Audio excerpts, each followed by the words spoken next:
नमस्कार व्यूअर्स, मैं हूं अमीश देवगन और आप देख रहे हैं इस समय देश का नंबर 1 बिजनेस चैनल सीएनबीसी आवाज। रात के 9 बज चुके हैं और रात के 9 बजे वक्त होता है सीएनबीसी आवाज पर टक्कर का। और आज टक्कर में बात होगी 2024 में बीजेपी को घेरने के लिए बेंगलुरु में विपक्षी दलों की बहुत बड़ी बैठक होने जा रही है। एकता को मजबूत करने के लिए आज सोनिया गांधी ने डिनर डिप्लोमेसी का सहारा लिया है, तो दूसरी ओर एनडीए भी अपनी ताकत दिखाने जा रहा है। भारतीय जनता पार्टी के अध्यक्ष जेपी नड्डा के मुताबिक कल होने वाली बैठक में 38 दल शामिल होंगे, लेकिन बड़ा सवाल है कि जनता किस गठबंधन के साथ खड़ी होगी। आज इसी पर होगी सीएनबीसी आवाज पर जोरदार टक्कर, विपक्ष की मोर्चाबंदी, एनडीए की भी घेराबंदी। आज सीएनबीसी आवाज के टक्कर का मंडे एडिशन इसी विषय पर।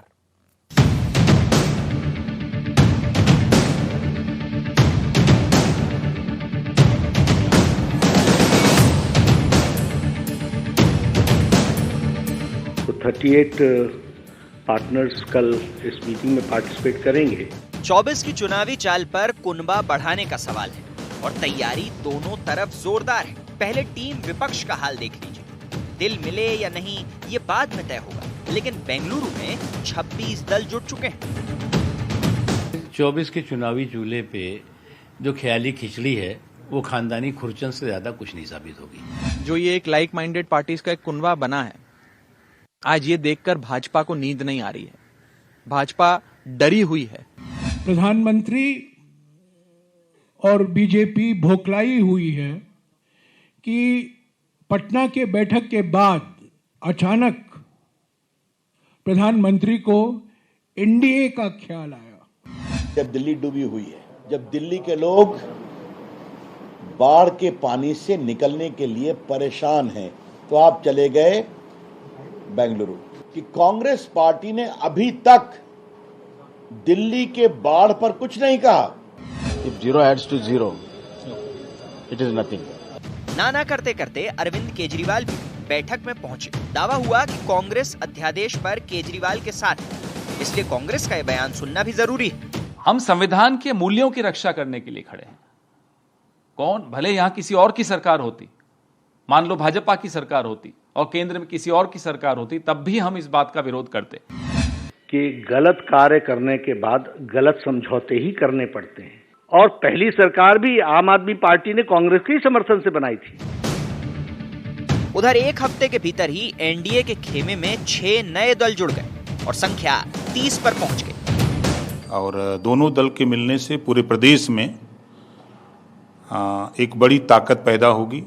अब उत्तर प्रदेश में भारतीय जनता पार्टी, सुहेलदेव भारतीय समाज पार्टी और हमारे जो सहयोगी दल हैं, अब उत्तर प्रदेश में लड़ाई नाम की चीज कोई नहीं रह गई है। लेकिन 30 इधर और 26 उधर के बीच सबसे बड़ा सवाल है कि आखिर जनता किधर है। आज इसी सवाल पर देश की सबसे बड़ी बहस। आया मौसम गठबंधन का। तो एक फिल्म आई थी आया सावन घूम के, या फिर एक गाना था आया सावन घूम के, लेकिन अब है आया मौसम गठबंधन का। लेकिन गठबंधन की कमजोर कड़ी का विश्लेषण करना बड़ा आवश्यक है। आइए देख लेते हैं सुप्रसिद्ध विश्लेषण। ममता बनर्जी, विपक्षी दलों की बड़ी घटक दल, पंचायत चुनाव में जीत, लेकिन ग्राम पंचायत में बीजेपी की सीट दोगुनी हुई है और कांग्रेस ने भी उतने ही इल्जाम लगाए हैं जितने भारतीय जनता पार्टी ने लगाए हैं। कांग्रेस की बंगाल इकाई ने अखिलेश यादव, ओपी राजभर और दारा सिंह चौहान ने साथ छोड़ा है। यह एक बड़ा झटका है। शरद पवार पार्टी के 2 टुकड़े हो गए हैं। सियासी हैसियत में भारी गिरावट आई है। नीतीश कुमार, जेडीयू में संभावित टूट की चर्चा जोरों पर है और बीजेपी से ज्यादा आरजेडी पर शक है नीतीश कुमार को कि आरजेडी उनकी पार्टी को तोड़ रही है। बढ़ता हूं मैं आगे, जो सूत्र कहते हैं। मल्लिकार्जुन खड़गे, दिल्ली और पंजाब में पूरी तरह साफ हो चुकी कांग्रेस। जिसने कांग्रेस को साफ किया उसी आम आदमी पार्टी को अध्यादेश पे समर्थन दे रही है पार्टी। यानी ये अपने आप में कांग्रेस के लिए बहुत बड़ा सवाल खड़ा होगा, क्योंकि कांग्रेस की लोकल इकाइयां, पंजाब में पिछली बार कांग्रेस को 8 लोकसभा सीटें मिली थी, और इस बार क्या झटका लगेगा कांग्रेस पार्टी को, या फिर पंजाब में बीजेपी और अकाली दल एक तरफ होंगे और दूसरी तरफ आम आदमी पार्टी और कांग्रेस का गठबंधन होगा, यह देखने वाली बात होगी। लेकिन जिस कांग्रेस को आम आदमी पार्टी ने साफ किया पंजाब और दिल्ली में, उसका समर्थन करके क्या कांग्रेस ने ऐतिहासिक गलती दोहराई है जो उसने मुलायम सिंह यादव का साथ देखकर और लालू यादव का साथ देख के किया था, और उसके बाद वो कभी वापस लौट के उन राज्यों में नहीं आई। हालांकि दिल्ली में भी ऐसा हुआ, केजरीवाल की सरकार बनाई इन्होंने, लेकिन वापस फिर दिल्ली में कभी लौट के वापस नहीं आए। बड़ा सवाल यह है कि क्या जनता के साथ विपक्ष का गठबंधन हो पाएगा, यह मूल सवाल है। और मेरे साथ बात करने के लिए आज तमाम पॉलिटिकल पार्टीज के नेता हैं।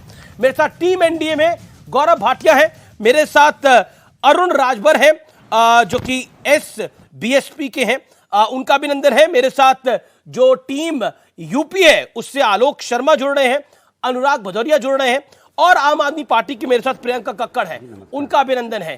तो आलोक जी, अभिनंदन है आपका न्यूज 18 पर। और मेरा पहला सवाल आपसे यही है कि एक गाना आया था, नाना करते प्यार तुम्ही से कर बैठे, करना था इंकार लेकिन इकरार तुम्ही से कर बैठे। आप नाना करते रहे, लेकिन फिर जिस पार्टी ने आपको दिल्ली और पंजाब में हराया उसके साथ आपको आना ही पड़ा। देखिए, मैं समझता हूं कि मीडिया जिस तरह की शब्दावली का इस्तेमाल कर रहा है कि आना ही पड़ा और ये हो गया वो हो गया, ऐसा कुछ नहीं। एक जो बिल है, जो संसद और जो बिल लोकतंत्र, भारतीय परंपरा, फेडरल स्ट्रक्चर सबके लिए घातक है, हमने उसका विरोध करना जायज समझा और हमने जायज समझते हुए उसका विरोध किया। अगर आम आदमी पार्टी की जगह पर जेडीयू की सरकार होती, सपा की सरकार होती, तो भी कांग्रेस पार्टी का वही स्टैंड होता, और अगर बीजेपी की सरकार होती तब भी हमारा वही स्टैंड होता कि ये बिल जो है ये कहीं ना कहीं भारतीय लोकतंत्र के लिए खतरा है। और उसके ऊपर हमारे सीनियर लीडरशिप ने खड़गे साहब के नेतृत्व में पूरा चर्चा करने के बाद ये फैसला लिया है। लेकिन जिस तरह से आज ये कहा जा रहा है कि भाई कांग्रेस पार्टी ने आम आदमी पार्टी का साथ दे दिया, ये हो गया वो हो गया, ऐसा कुछ नहीं है। अगर कहीं पर कोई चीज आज भी आम आदमी पार्टी से डिफरेंसेस थे हमारे किसी बिंदु को लेकर, वो आज भी हैं, उसमें कहीं कोई आपत्ति नहीं है। अगर राजीव गांधी जी के लिए भारत रत्न वापस लेने की बात है तो कांग्रेस पार्टी कभी सहमत नहीं हो सकती है। लेकिन फिर भी आप ये देखिए कि ये आज पूरी तरह से स्ट्रेंथ है ये गठबंधन की कि डिफरेंसेस होने के बावजूद पूरी तरह से विपक्ष एक हो रहा है। जी, ये एनडीए की विफलता को जता रहा है। जी, लेकिन इस समय की जो बड़ी खबर है, गिले शिकवे भुलाकर, इस समय की बड़ी खबर है जो कल एनडीए की बैठक है उसमें 38 दल शामिल होने जा रहे हैं। और जेपी नड्डा ने कहा कि ये जो विपक्षी कुनबा है ये भानुमति का कुनबा है। लेकिन बड़ा धमाका क्या बीजेपी कल करने वाली है वो देखने वाली बात होगी। गौरव भाटिया, मैं आपसे लाख पूछूं लेकिन आप जवाब नहीं देंगे। कल ऐसा आप क्या करने वाले हैं जो सुगबुगाहट इतनी तेज हो गई है? 38 दलों के आप साथ हैं, लेकिन आप करें तो वो सही है, लेकिन दूसरा व्यक्ति करे तो उसका कैरेक्टर ढीला कैसे हो जाता है? ये सवाल मैं आपसे पूछ रहा हूं। आप अलायंस बनाए तो सब सही है, दूसरा बनाए तो वो ठगबंधन है। जेपी नड्डा ने तो कहा कि गलत कार्य करने के बाद गलत समझौते करने पड़ते हैं, जो आप और कांग्रेस के बीच में एक करार हुआ है एक ऑर्डिनेंस को लेकर। गौरव भाटिया। अमीर जी, देखिए, सर्वप्रथम तो मैं एक बात कहूंगा, भारत की जनता मन बना चुकी है कि यशस्वी प्रधानमंत्री श्री नरेंद्र मोदी जी को पुनः प्रधानमंत्री बनाना है और 303 का आंकड़ा भी अकेले जो भाजपा का था उसको पार करना है। एनडीए और सशक्त हो रहा है। आपने कहा कैरेक्टर ढीला कैरेक्टर तो उसका होगा अमीर जी जिसका पहले कैरेक्टर हो, तभी तो ढीला होगा। यहां तो कोई कैरेक्टर ही नहीं है, क्योंकि आप ही की डिबेट में मैंने देखा था कुछ दिन पहले ही कांग्रेस के प्रवक्ता, एक नहीं, दो नहीं, तीन नहीं, कई प्रवक्ता आए, आम आदमी पार्टी के प्रवक्ता को भिगो के बेइज्जत कर रहे थे। कह रहे थे अरे आगे बढ़ो, आना है आओ, नहीं आना ना आओ, पतली गली से निकल जाओ, क्यों बैठे हो यहां पे, हमें नहीं चाहिए तुम्हारा साथ। इतनी बेइज्जती करी है। तो आम आदमी पार्टी ने भी आज बदला कायदे से लिया। उन्होंने झुकने के लिए कहा, कांग्रेस पार्टी रेंगने लगी। और इतिहास बताएगा आपको, केचुआ जो है ना, रेंगता है, लेकिन वो खड़ा हो सकता है। ये कांग्रेस पार्टी खड़ी नहीं हो सकती है। उसकी वजह बताता हूं। देखिए, पश्चिम बंगाल में हमने देखा 50 नागरिकों की जान चली गई। अमीश जी, कांग्रेस के कार्यकर्ता भी मारे गए। वो परिवारजन क्या देख नहीं रहे? सोनिया गांधी, खड़गे जी, राहुल गांधी गुलदस्ता देके कह रहे आओ ममता आओ, हमारे कार्यकर्ताओं को मारा, गला काटा, हिंसा करी, चोट लगी तो क्या हुआ? हमें तो मोदी जी से नफरत है, हमें तो मोदी जी को हराना है, यही इनका उद्देश्य है। और मैं बड़ी बात कहता हूं, अभी जी आप ये बताइए, बिहार की बैठक के बाद भी इसी तरह से चीखम चिल्ली शुरू हुई, हम बड़े मजबूत हैं, हरा देंगे। क्या हुआ? ध्यान दीजिए, अजीत पवार जी जो वहां पे उपस्थित थे, प्रफुल्ल पटेल जी, उन्होंने कहा कि अरे मुझे तो हंसी आ रही थी, ये लोग कर क्या रहे थे, सर्कस लग रहा था, वो हमारे साथ आ गए। ओम प्रकाश राजभर, आप देखिए सपा के साथ थे चुनाव में, विधानसभा के, वो हमारे साथ आ गए। चिराग पासवान जी, एक सेकंड कल की बैठक में आप देखिए। गौरव, मेरा काउंटर सवाल है, उसका 10 सेकंड में जवाब दीजिएगा। आपने पहली लाइन बोली जनता हमारे साथ है, जनता आपके साथ है तो आपको 38 दल के जोड़ने पड़ रहे हैं, सवाल तो उठेगा ना, जनता साथ है तो। इसलिए मैं बताता हूं, इसलिए जोड़ने पड़ रहे हैं। अमीश जी, ये हमेशा याद रखिएगा कि अकेले 282 सीटें आई 2014 में और अकेले 303 सीटें आई, भाजपा की मैं बात कर रहा हूं 2019 में। लेकिन आज नरेंद्र मोदी जी का नेतृत्व ऐसा है, हर दल आकर्षित होता है जी। अरे मौका लगे तो राहुल गांधी छोड़ के कांग्रेस पार्टी ना आ जाए, ये भी कोई बड़ी बात नहीं है। ये बात अलग है, उनको लिया ना जाए, क्योंकि वो तो अमित जी मैं उत्तर देना ठीक है। आलोक शर्मा का जवाब, आलोक शर्मा का जवाब बनता है, किसी के मन में है जी। आलोक शर्मा करने का मौका मिल जाए, मुझे लगता है जी। गौरव भाटिया, आलोक शर्मा का जवाब जरूरी है। आलोक शर्मा 40 सेकंड। मैं निम्न शब्दावली का उपयोग करने का इच्छुक नहीं रहता हूं, ना ही हितकारी हूं मैं उसका, लेकिन कैरेक्टर की बात आई है तो स्वाभाविक है कि 2014 से पहले के अगर भाषण सुन लिए जाएं और मोदी जी के, तो पता चल जाएगा किसका क्या कैरेक्टर है। मेरे देश के प्रधानमंत्री हैं, मैं इससे ज्यादा कोई शब्द नहीं कहूंगा। 2014 में 48 दल थे, 48 दलों में से सब छोड़ के भाग गए, और भागने का मुख्य कारण सबसे ज्यादा ये रहा कि मोदी जी ने पूरी तरह से उनकी पीठ में छुरा घोंपा। राजभर जी को लिया, राजभर जी पिछले साल क्या कह रहे थे बीजेपी के लिए, याद करना चाहिए बीजेपी को। और गौरव भाटिया जी ही कई स्टूडियो में बैठ के चक्की पिसिंग एंड चक्की पिसिंग एंड चक्की पिसिंग कहते थे, और आज वो अजीत पवार जी हो गए। वो कल देश के प्रधानमंत्री से भी सुन रहा है, मिलने के लिए आ रहे हैं, उनको प्लानिंग भी दे दिया है और खजाने की चाबी भी दे दी है। तो बीजेपी की मजबूरी पूरा देश समझ सकता है कि बीजेपी इस समय कितने घुटनों के बल जाकर ओपी राजभर जैसा व्यक्ति जो कहता था कि अगर भगवान भी आ जाए तो मैं इनके साथ गठबंधन नहीं करूंगा, उसके साथ भी पूरी तरह से गठबंधन कर रहे हैं। खैर वो तो योगी जी इनको बताएंगे कि ओपी राजभर जी से गठबंधन करना फायदे का सौदा रहा है, राजभर जी के छोटे बेटे बैठे हुए हैं। हमें तो सूत्रों से पता चल रहा है योगी जी पूरी तरह से खिलाफ हैं। एक मिनट, मैं अंतिम बात कहना चाहूंगा। ये कहना चाहूंगा कि इनको ममता बनर्जी, वेस्ट बंगाल तमाम जो हैं वहां की हिंसाएं दिख रही हैं, लेकिन मणिपुर पर मां नहीं बोलते हैं। वहां के माताएं बहनें विधवा हो गई, उनके ऊपर देश के प्रधानमंत्री को एक शब्द की संवेदना नहीं आती है। पूरा नॉर्थ ईस्ट साफ हो जाएगा। और जो कल धमाका होने वाला है, गौरव भाटिया जी बता रहे हैं, मैं बताता हूं आपको न्यूज़18 के माध्यम से। अमीश जी मैं बता देता हूं, अमीश जी धमाका बता रहा हूं कल का। हाँ, कल का धमाका बताइए, आप बताएंगे। कल का धमाका ये है कि ईडी और सीबीआई अपने अपने काम पर लगे हुए हैं। हो सकता है एक आध पार्टी रातों रात और टूट जाए। ये तो ईडी के डायरेक्टर साहब को सुप्रीम कोर्ट ने आप खबर दे रहे रातों रात एक और पार्टी टूट जाए। 2-4 पार्टियां, कौन सी पार्टी है? आलोक जी मैं निवेदन करूंगा, बता दीजिए, हमारे रिपोर्टर्स को ज्यादा मशक्कत नहीं करनी पड़ेगी। कौन सी पार्टी है जो टूट सकती है आपके खेमे से और इनके खेमे में जा सकती है? देखिए मैं समझता हूं तो ईडी और सीबीआई बेहतर बता सकती, ठीक है, या गौरव भाटिया जी बता सकते हैं, क्योंकि आजकल लग रहा है गौरव भाटिया जी को रिपोर्ट कर रही है ईडी सीबीआई। अच्छा, गौरव भाटिया तो भाई पेशे से वकील है, लेकिन आज गौरव भाई थोड़ी वकालत की आपको काम आएगी। एक बात बताइए, आप ऐसा आपके अध्यक्ष ने, जेपी नड्डा ने क्यों बोला गलत कार्य करने के बाद गलत समझौते करने पड़ते हैं? गलत क्या है? देखिए, गलत तो ये है, सबसे पहले अभी जी आप याद करिए, बाला साहब ठाकरे जी की सोच, मैं अपनी दुकान जो है बंद कर दूंगा, कांग्रेस के साथ नहीं जाऊंगा। जो पुरानी शिवसेना थी एकजुट वाली, वो हमारे साथ प्री पोल अलायंस पार्टनर थी, 161 सीटें हमें मिली।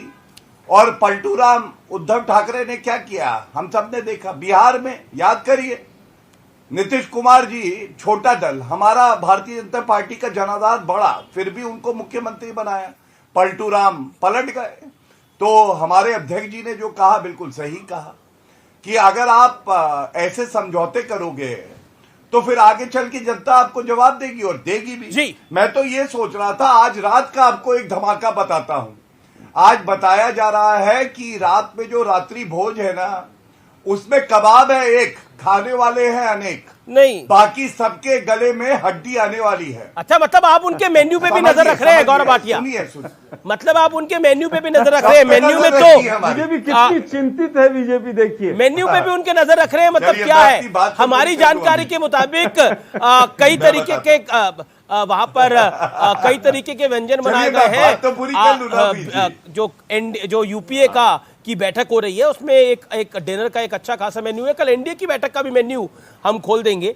लेकिन आज सोनिया गांधी एक डिनर दे रही हैं जिसमें कई दल पहुंचे हैं। अरविंद केजरीवाल वहां मौजूद है, वहां नीतीश बाबू मौजूद हैं, शरद पवार अभी तक पहुंचे नहीं है। उस पर एक बड़ा सस्पेंस लगातार बना हुआ है, क्या शरद पवार पहुंचेंगे नहीं पहुंचेंगे, लेकिन उम्मीद की जा रही है वो आएंगे, शरद पवार आएंगे। लेकिन मैं राजभर साहब के पास जाता हूं। राजभर साहब, अरुण राजभर, आप टीम एनडीए का हिस्सा हैं। आज ऐसा क्या हो गया एक साल के अंदर कि आपको आना पड़ गया? आपने तो बोला भगवान भी उतर आए तो अब भाजपा के साथ नहीं जाएंगे, लेकिन कौन से भगवान उतर आए जिन्होंने कहा कि चलो पुत्र चलो? देखिए, कांग्रेस पार्टी हो चाहे अन्य विपक्षी पार्टियां, ये क्या करते हैं कि ये आधा चीज बताते हैं, पूरा बात नहीं बताते हैं कि इसमें भगवान किस बात के लिए आएंगे और किस लिए नहीं आएंगे। देश की जनता और प्रदेश की जनता कांग्रेस पार्टी को उत्तर प्रदेश में देखा जाता है कि 2019 में लोकसभा चुनाव लड़ा, हर लोकसभा में 5,000 8,000 वोट पाई है, और वो बात कर रही है कि हम माननीय मोदी जी को हटा देंगे।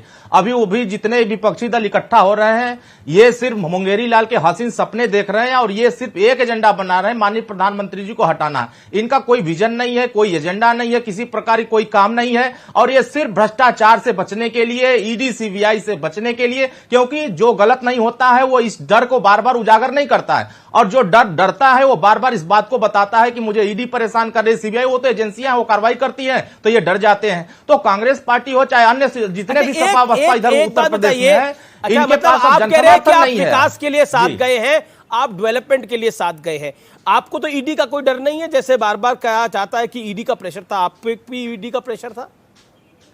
कुछ था तो नहीं? नहीं, हमें किसी प्रकार का डर नहीं है। हमारा काम है कि जो गरीब कमजोर हैं, उपेक्षित हैं, जो पिछड़े दलित हैं, उनको कैसे सशक्त किया जाए। देश में जिस तरीके से माननीय मोदी जी के नेतृत्व में जो अखिलेश यादव जी के साथ क्यों नहीं हो पा रहा था? माननीय योगी आदित्यनाथ जी, अखिलेश यादव जी के साथ वो काम क्यों नहीं हो पा रहा? देखिए, श्री अखिलेश यादव जी का ये सबसे बड़ा अहंकार है कि कोई भी अति पिछड़े वर्ग का नेता लीडर ना पैदा हो, उसको कमजोर करने के लिए हमेशा से ये योजना बनाते हैं कि हम सिर्फ लीडर रहें, बाकी कोई छोटे वर्ग का नेता लीडर ना बन पाए। जब लीडर ही नहीं बनाएंगे तो आपको वोट कौन देगा? हमने तो कहा था अति पिछड़ों को टिकट दीजिए, ये समाज आपको वोट देगा, लेकिन अति पिछड़ों को टिकट नहीं दिया। आपके अध्यक्ष को कहते हैं वो काम करने के लिए नहीं निकलते। आपके अध्यक्ष तो पता नहीं क्या क्या उन पे आरोप लगाते हैं, लेकिन वो काम तो कर ही रहे हैं। लेकिन अखिलेश यादव पे आरोप लगाते हैं वो काम करने के लिए नहीं निकलते, क्या क्या आरोप लगा रहे हैं, लेकिन वो काम तो कर ही रहे हैं।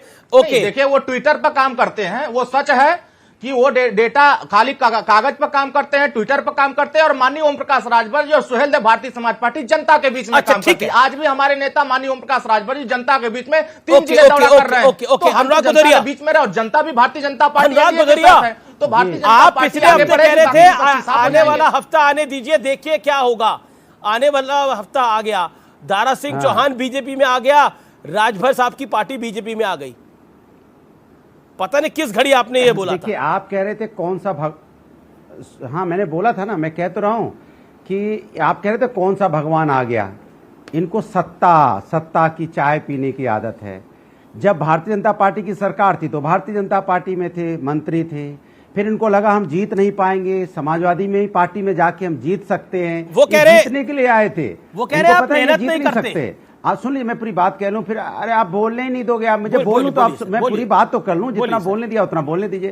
तो सत्ता में रहने की आदत है इनकी, जनता के लिए बात नहीं करते, ये पिछड़ों की बात नहीं कर सकते, वंचित की बात नहीं कर सकते, दलित की बात नहीं कर सकते, क्योंकि इनको करना नहीं है। क्योंकि ये बताइए, इतने दिन से हमारे समाजवादी पार्टी में से कौन सा प्रदर्शन आज तक इन्होंने किया है? कितनी बार इन्होंने सरकार के खिलाफ बोलने की हिम्मत जुटाई है, बोलने की? रोड पे तो क्या जाएंगे, और समाजवादी पार्टी के राष्ट्रीय अध्यक्ष जी पे उंगली उठाते हैं। उनको पता नहीं 31 दिनों में, ये लास्ट 31 दिन उठा के देख लीजिए, 18 जिलों में गए हैं, 44 डिग्री टेम्परेचर हो, 42 डिग्री हो, बारिश होती रही, ऐसा कोई जिला अरुण राजभर का जवाब जरूरी है, फिर मैं प्रियंका जी आपकी बात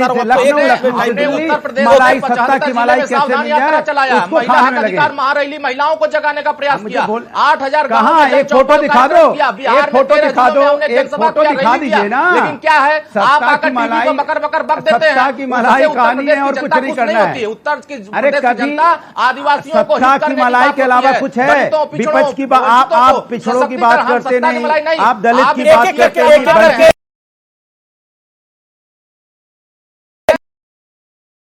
एक करके राजभर जी को बोलने दीजिए ना। अनुराग, ये अनफेयर है। अनुराग एक सेकंड, अनुराग अनफेयर है, राजभर जी को बोलने दीजिए।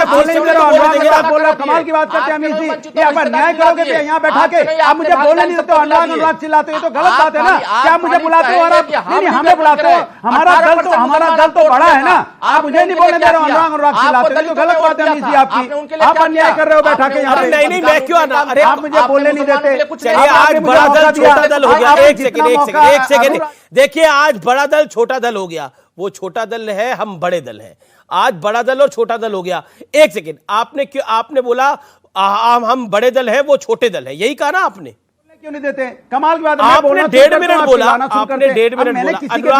अनुराग, मैंने किसी के बीच में नहीं बोला। जब मैं बोलना शुरू करता हूँ आप एक सेकंड अनुराग, मैं आपको 40 सेकंड देता हूं, मैं आपको 40 सेकंड देता हूं, आप अपनी बात को रखिए।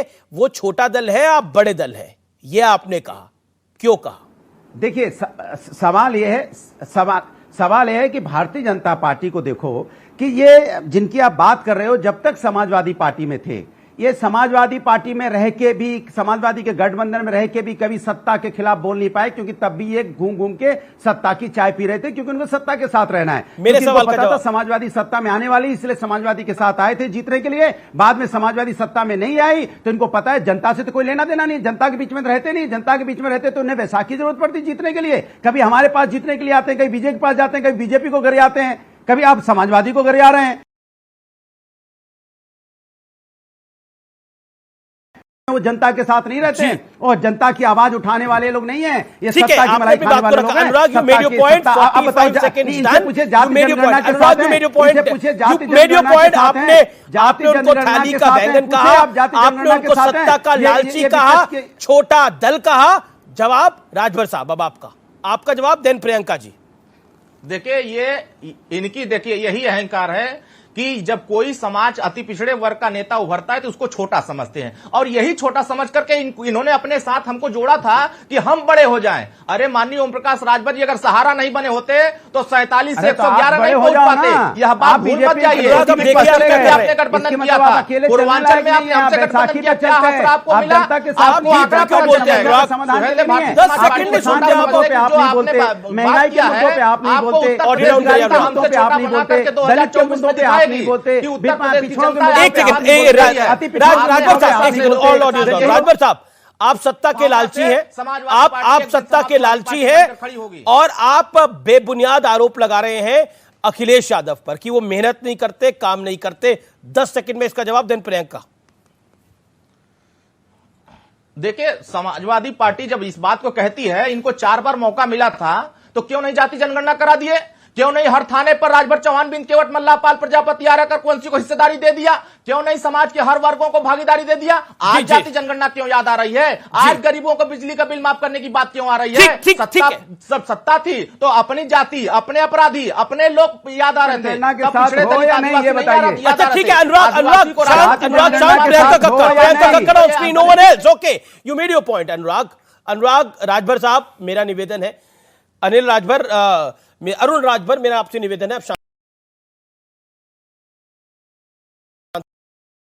आपके मतलब आपके ऑर्डिनेंस का साथ दिया है कांग्रेस ने, ऑर्डिनेंस के खिलाफ कांग्रेस गई है। आज ये कह सकते हैं कि आज खुश तो बहुत होंगे आप। क्या आपको लगता है कि एक बड़ी मॉरल जनता पार्टी के राष्ट्रीय अध्यक्ष ने इस पे कमेंट करा और कहा कि गलत कार्य करने के बाद गलत समझौते करने ही पड़ते हैं, आखिरकार आपने कांग्रेस को झुका ही दिया। देखिए, मेरे को लगता है जेपी नड्डा साहब ने गलत कार्य करने के बाद गलत समझौते करते हैं वो इसलिए कहा क्योंकि अजीत पवार को वो बैंक चोर बुलाते थे, 70,000 करोड़ के घोटाला उन्होंने किया था कह रहे थे, और उसके बाद उन्होंने उनको फाइनेंस मिनिस्ट्री दे दी, तो मुझे लगता है वो उसलिए कहा था। आज आपका बड़ा सवाल ये है, क्या शेर अकेले से थकेला हो गया है? आज 38 ऐसे अनरिकॉग्नाइज्ड पार्टीज जिनके बारे कोई जानता नहीं और सिर्फ 2 दल, उनमें से एक ओपी राजभर जी की पार्टी जिसमें टोटल 6 विधायक हैं, और दूसरी ये क्यों हो रहा है? क्योंकि आरएसएस के ऑर्गेनाइजर जो मैगजीन है उसने कर्नाटका की हार के बाद साफ साफ कहा कि मोदी जी का करिश्मा डाउन हो गया है, मोदी जी के नाम पे आप चुनाव नहीं जीत सकते। तो ये क्या कर रहे हैं, अनरिकॉग्नाइज्ड पार्टीज जिनका आपने नाम भी नहीं सुना होगा, मैंने नहीं सुना वो 38 पार्टीज कौन सी हैं, उनमें से सबसे ज्यादा चर्चित ओपी राजभर जी की पार्टी है। जो ओपी राजभर जी, उनके शब्द हैं मेरे नहीं, उन्होंने कहा प्रधानमंत्री सांड है जो आलू टमाटर प्याज सब खा गए, चर गए, ये उनके शब्द हैं। उनको आज ये सम्मानित करके अपनी पार्टी में ला रहे हैं। ये ओपी राजभर जी के शब्द हैं कि प्रधानमंत्री माननीय प्रधानमंत्री मोदी देश के सबसे बड़े झूठे हैं, ये उनके शब्द हैं, और आज वो इस पार्टी में आ गए। तो ये इनकी हालत है। इनकी हालत ऐसी हो गई है कि चिराग पासवान जी नेगोशिएट कर रहे हैं, 6 सीटें देनी है तो बताओ, नहीं तो आएंगे नहीं। तो निश्चित तौर पर सबसे ज्यादा खतरा, तो आप कह रही हैं, आप ओवरऑल कह रही हैं बीजेपी का बुरा हाल है, बहुत बुरा हाल है। आप देखिए ना, एनडीए की इन्होंने एक मीटिंग नहीं बुलाई आज तक। आज हमारी जब विपक्षी एकता की मीटिंग हो रही है तो तुरंत इनको मीटिंग याद आ गई और उसमें ऐसे दलाल। आप कह रहे हैं बीजेपी की हालत पतली है, बहुत पतली है, ये तो दिख ही रहा है। 52 लोकसभा में तो इनका 0 आया था पिछली बारी, और उसके बाद 2018 से अब तक उठाएंगे तो कांग्रेस के साथ आप लोगों के संबंध ठीक हो गए। देखिए, हमारे डिफरेंसेस रहेंगे, उसमें कोई डिनाइंग नहीं है, बट आज सवाल यह है कि एक ऐसी पार्टी जो लगातार संविधान को रौंद रही है। तो पंजाब में अब आप लोग साथ लड़ेंगे चुनाव? Too soon to speak, let's wait. क्या निष्कर्ष निकलता है? देखिए, ये सारे, देखिए मैं आपको बता दूं, 428 ऐसी सीट्स हैं जहां पर अगर विपक्ष इकट्ठा हो गया तो बीजेपी का नामो निशान खत्म हो जाएगा। ये आप जी, ओके। गौरव भाटिया, आपकी हालत पतली है, आप बहुत कमजोर विकेट पे हैं, और अब तो अलायंसेस की बात हो रही है। कांग्रेस, आम आदमी पार्टी पंजाब और दिल्ली में एक साथ आ जाएंगे तो क्या करेंगे आप? फंस गए आप। देखिए, मैंने अभी बताया कि आज आम आदमी पार्टी थोड़ा घमंड में है क्योंकि कांग्रेस पार्टी को शांत करा। शब्दों का चयन ठीक रखिएगा, वार्निंग दे रहे हैं। 2 मिनट 40 सेकंड बोला। आज आम आदमी, अमित जी थोड़ा सा कंट्रोल करिए शाम को। सुनिए, आज थोड़ा घमंड में है अराजक अपराध पार्टी। उसकी वजह यह है कि केचुआ बना दिया कांग्रेस पार्टी को। और मैं तो केवल एक चीज कहना चाहता था, ये कांग्रेस ने देखिए ट्वीट किया था मनीष सिसोदिया भ्रष्टाचारी, और उनकी गिरफ्तारी बिल्कुल सही है।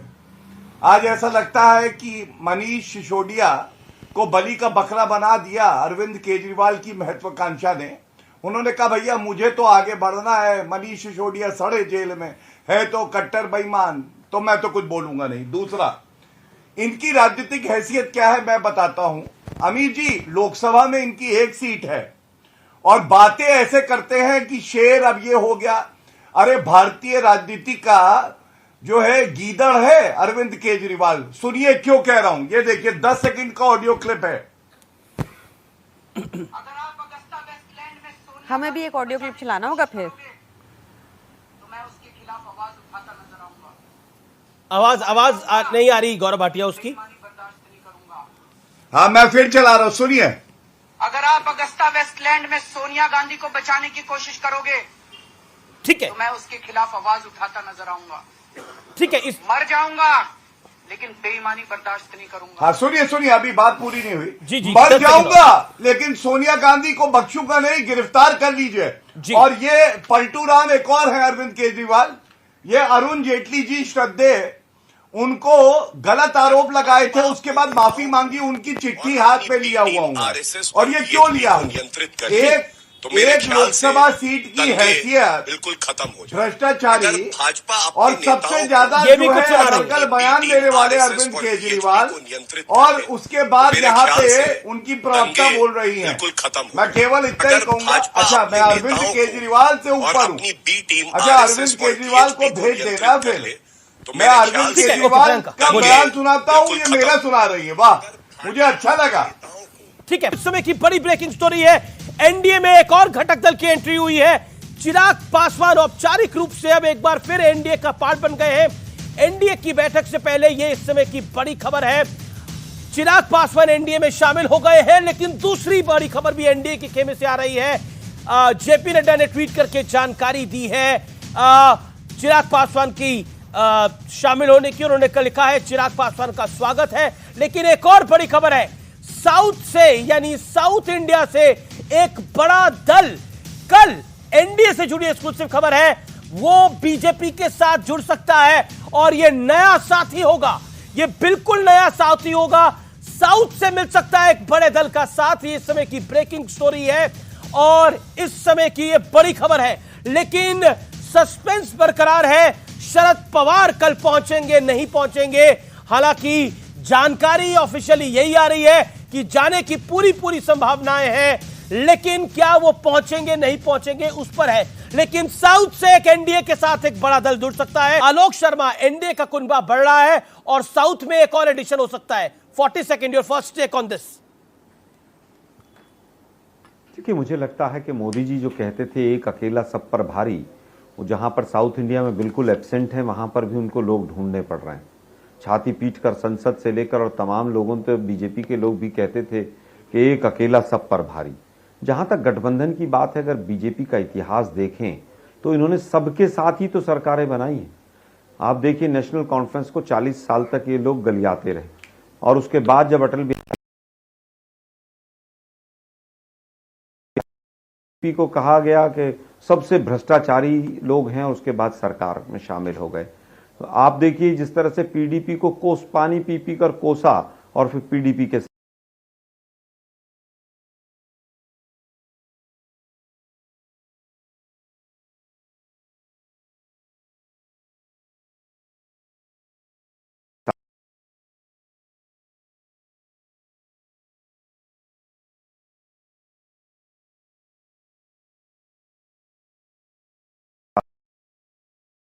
आम आदमी थे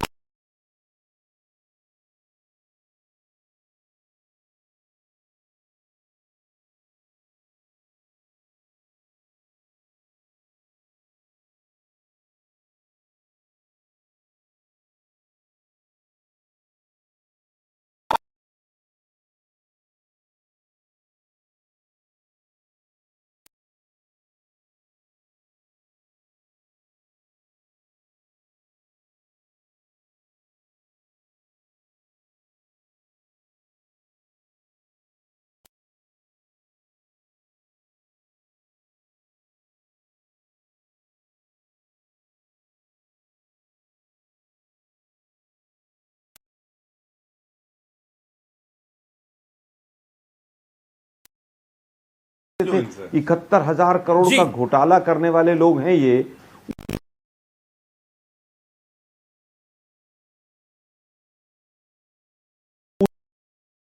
रक्षा के लिए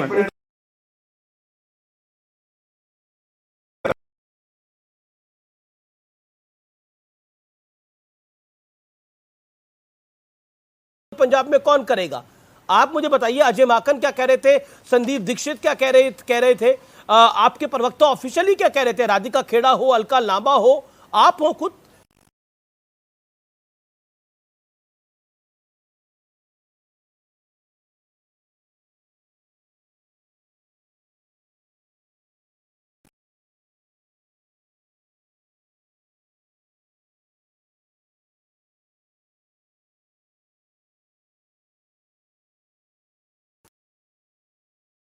सत्ता के लिए कम्युनिस्टों के साथ भी गठबंधन किया।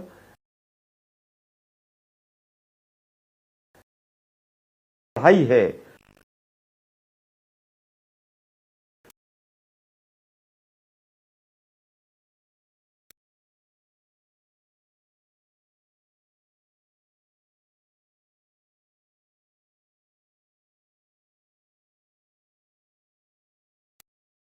चक्कर में जिन लोगों को भ्रष्टाचारी बताती है उनके साथ सत्ता के साथ गठबंधन।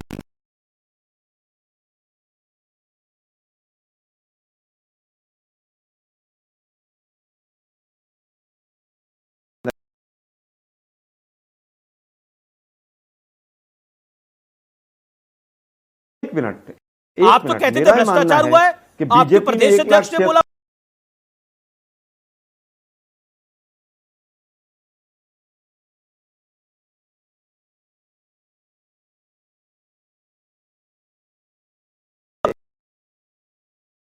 कि यहां पर मुझे कोई सबूत नहीं मिला, मैं 1 साल से बैठा हूं।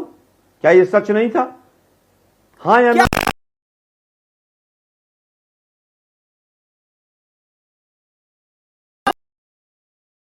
विश्व शर्मा की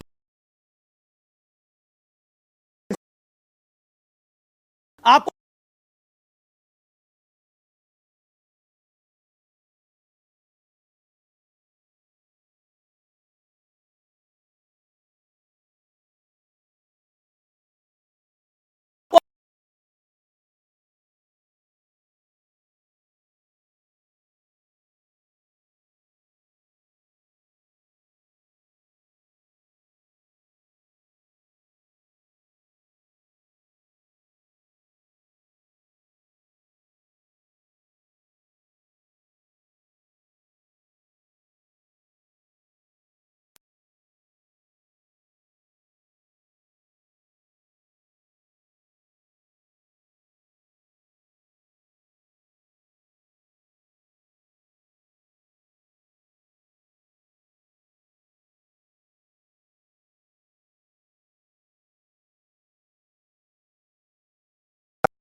को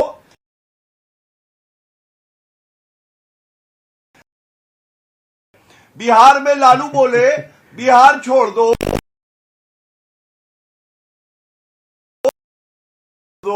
अरविंद केजरीवाल बोले दिल्ली।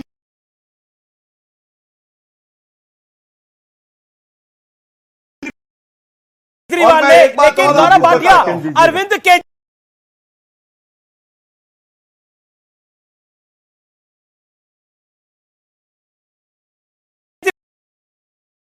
या कांग्रेस हो जीत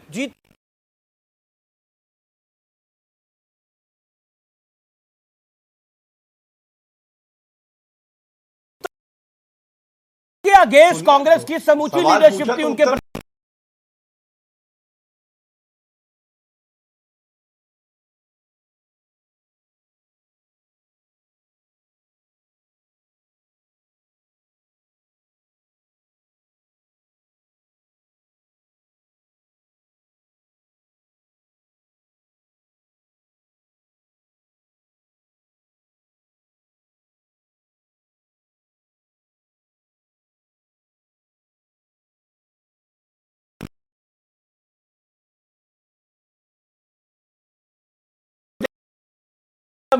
मतलब बीजेपी वाले जो कहते थे शेयर क्लेम करते थे वो नहीं है, नहीं है, तो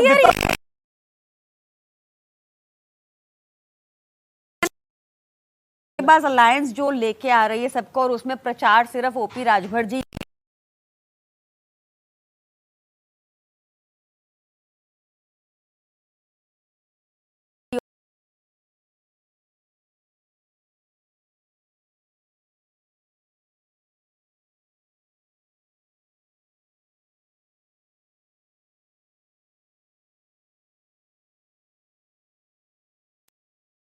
नहीं आया, अंडे से भी नीचे था, सॉरी। सिक्योरिटी डिपॉजिट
चुनाव में भी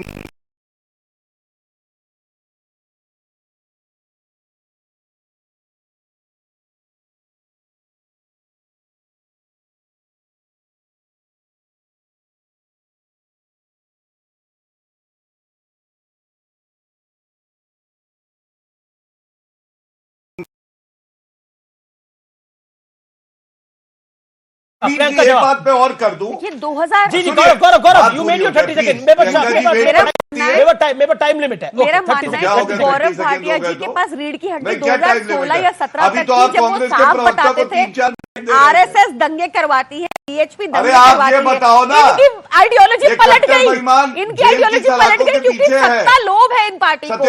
इनकी कोई आइडियोलॉजी नहीं है, इनकी सिर्फ आइडियोलॉजी है पोस्ट मिल जाए, पद मिल जाए। ये है भाजपाइयों की आइडियोलॉजी। बेईमान कौन है? अरविंद केजरीवाल। जी ओपी राजभर जी के हिसाब से नरेंद्र मोदी हैं। ओपी राजभर जी के हिसाब से नरेंद्र मोदी हैं। ओके अनुराग गुदरिया गठबंधन का मौसम आया है, लेकिन आपके लिए खबर खराब लाया है। आपके लिए खबर खराब लाया है क्योंकि ना राजभर जी रहे ना दारा सिंह चौहान रहे आपके साथ।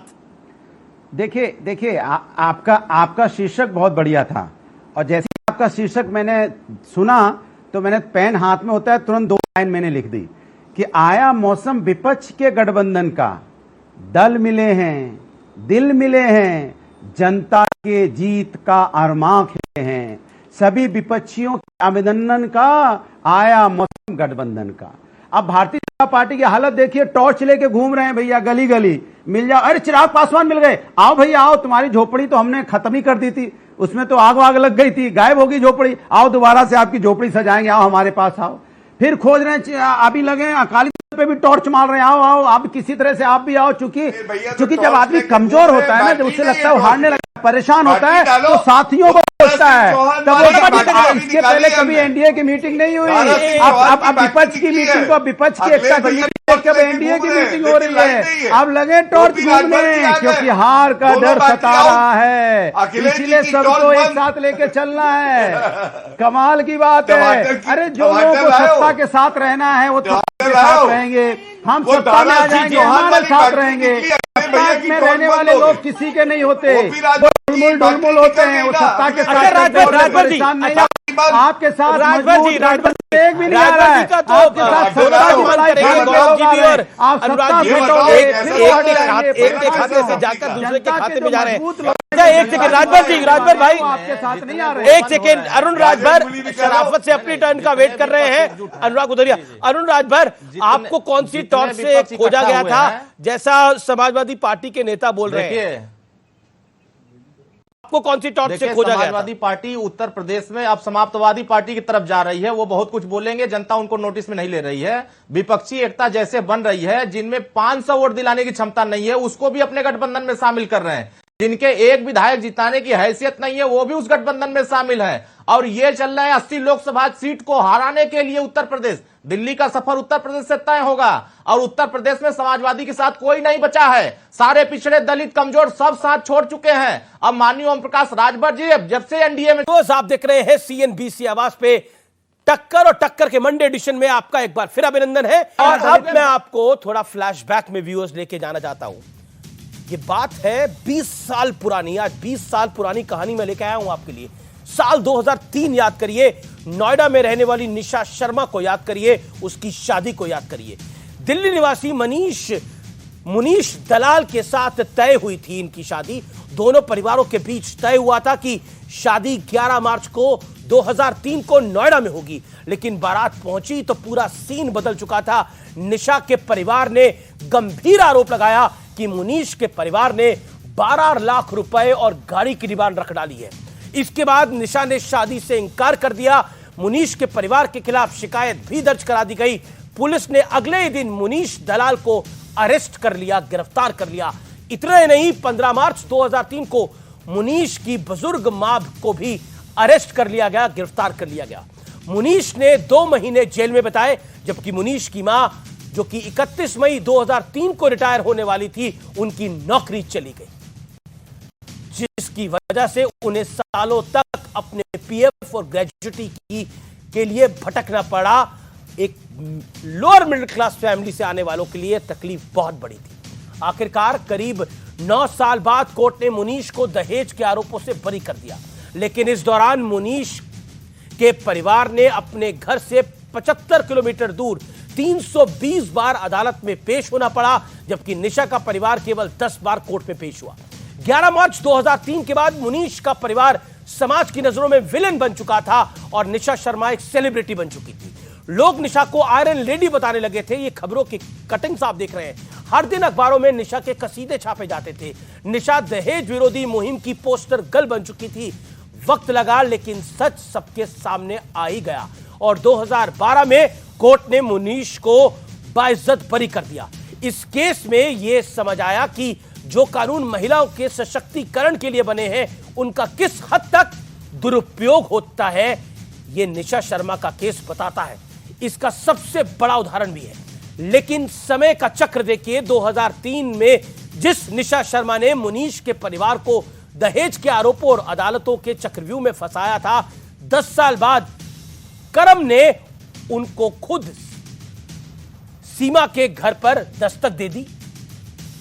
दरअसल जनवरी 2013 में निशा शर्मा की भाभी मनीषा ने निशा को उसके भाई ज्ञानेश्वर शर्मा के खिलाफ दहेज का केस दर्ज करा दिया और निशा की भाभी ने भी अपने ससुराल वालों पर 12 लाख रुपए दहेज की मांग का आरोप लगाया। और फिर वो हुआ जो 10 साल पहले मुनीश दलाल के साथ हुआ था, यानी दहेज मांगने के आरोप में निशा शर्मा के भाई को गिरफ्तार कर लिया गया। व्यूअर्स, अब बात पुरानी है लेकिन बड़ी रेलेवेंट है, आपको मैं बता देता हूं।